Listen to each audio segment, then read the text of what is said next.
The purpose of this video is to help you, just to give you some tips on how to place landmarks. And the first thing that I always do is reset the table. Every time I open a file, my intuition is that works a little bit better. Before I do that, let me orient you to this anatomy. So this is one of the ostriches. This is the, I actually made 3 models, not 2. So this is the red bone is the femur. This is the tibiotarsus, the yellow, and the pink is the tarsal metatarsus. So the 3 bones of the leg. We're going to work with this middle bone. It has a very distinct shape, and I think it'll be easy to keep track of the orientation of the bone. And so I don't need all these other models, so I'm just going to turn them off for now, and we will just work with this middle bone of the leg. This is a fusion of the tibia and the fibula. So to set the table, go to configuration, go to surface, and then it asks, put your stylus tips down and mark your table. So I touch it down to my desk so that I'm consistent in the Z direction. Okay. And then I'm going to, I've already marked this bone so that I can find the mid shaft. So basically I measured the length of the bone, and then I put another mark on that's pretty much half of that. So I can therefore know where, where the mid shaft is. I'm going to put a clipping plane on.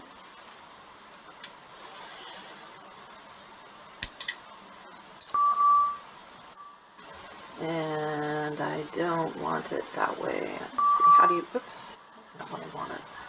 Go back. That locks it. New plane.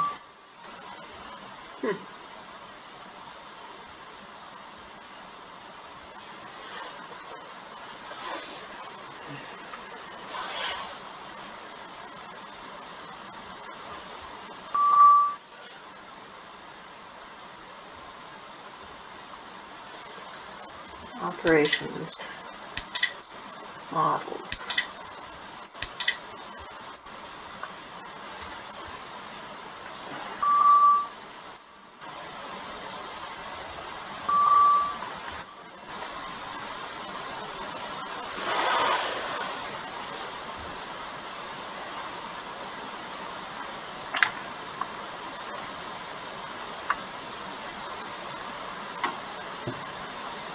So that clipping plane is on my desk.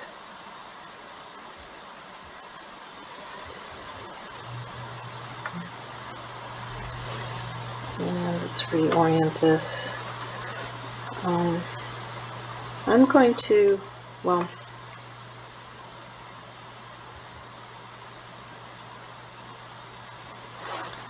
we want it to be pretty perpendicular, as perpendicular as you can get it. So that's about right in the Z, but I need to sort of rock it. So we've got these other options here. Sort of move it into a perpendicular position.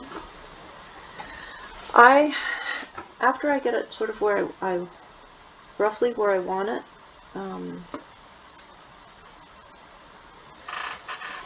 I take it off of a volume grab, so you can do that here. So now I can only grab it if my wand is touching the outside of the frame and it's green. And when I'm working in here, I can no longer grab the bone of the bird. And I've just found that that's I kept moving it by accident. So and then the model, I'm going to just have the 2-dimensional. I'm going to turn off the 3-dimensional, and that way I can see where the model is. I think you do want to use a model rather than trying to just do this on the directly on the scan, on the transfer function of the scan, because it's harder to see the edge. The computer is picking out the edge according to the densities of voxels you told it to. So I'm going to make it a little bit bigger. It's going to be easier for me to work with. If it's bigger, I'm going to get rid of the ghost. So I think that's ghost. Just turn that off. And let's move it over. Okay, so I want this second bone, it hasn't quite fused here. I want that to be at 12 o'clock, just so I'll remember. So I'm going to see if I can rotate that to 12 o'clock. Okay.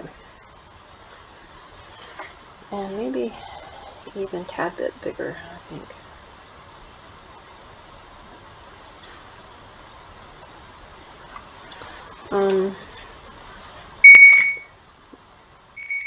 Yeah, my table, it doesn't seem perfectly flat. Okay, I'll do it again. I guess it is. Well, bloody thing. Okay. Positioning is sort of a lot of it, so. And rotate.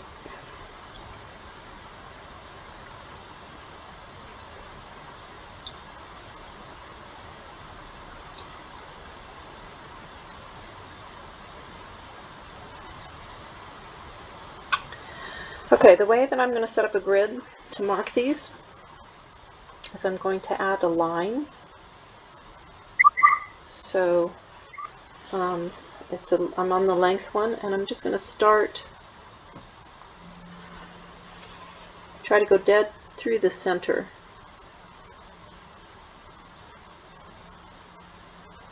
I don't like that. There we go. Now the next one, I'm going to change it to angle, and I'm going to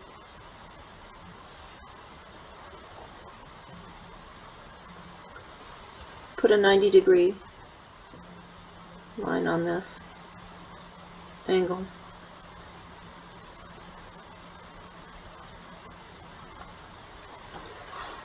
Okay, and then go back to line, and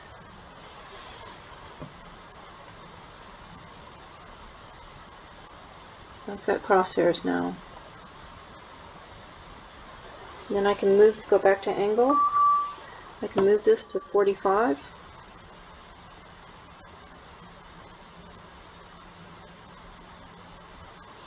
And put a line there.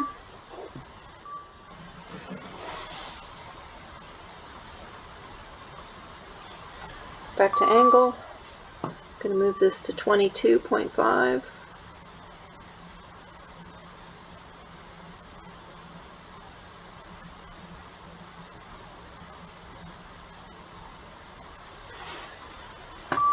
Put a line through there.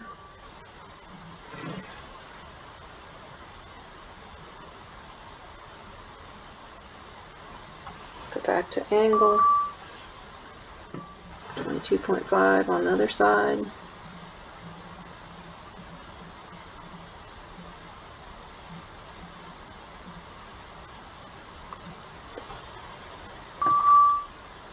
Put a line there.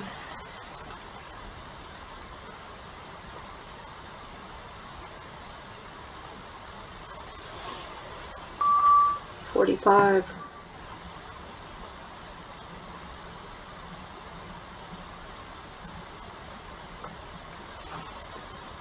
Another line. Oops, it wants me to label it. I don't want to label it. Oh, you silly thing. You move the labels around when you move your head around, so you can kind of avoid that.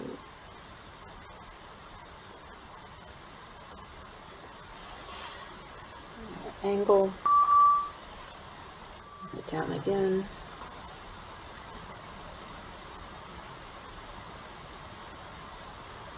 Let's see, 45 and 22.5, 47.5, is that, or 67.5. Okay, oops. The further out you go, the easier it is.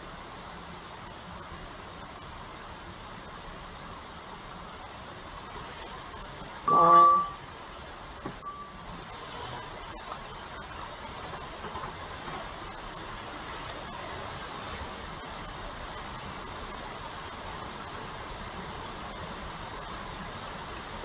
And the last one over here.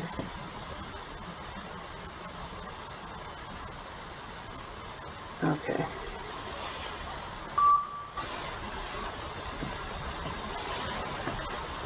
So now we have a nice grid system.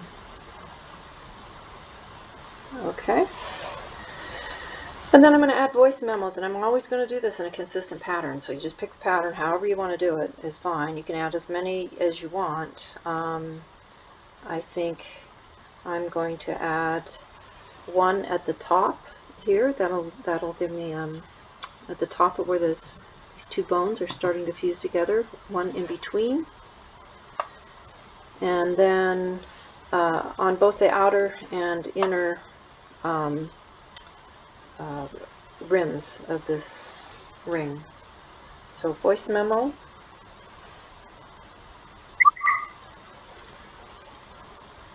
and I touch it to the table and I hold it perpendicular, and you pull with your index finger, the trigger finger. 1, 2, 2, 3, 4, 5, 6, 7, 8, 9, 10, 11, 12, 13, 14, 15, 16, 17, 18, 19, 20, 21, 22, 23, 24, 25, 26, 27, 28, 29, 30, 31, 32, 33. Okay, so I have 33 coordinates now, marking the outside and inside of that bone. And I'm going to save it. Save open project. I don't move it after I start putting the landmarks on, because I feel like the voice memos shift just slightly. So I put them on, I don't move anything, and then I export it. And then let's go back to this. Hopefully you're seeing this screen now. You want to export this, and you want to export it as a JSON file, a JSON file. Okay, so you should have the option. If you've loaded the new version of the software, you should have that option. So export. This is Ostrich GM for geometric morphometrics, and this was the 5 kilogram animal.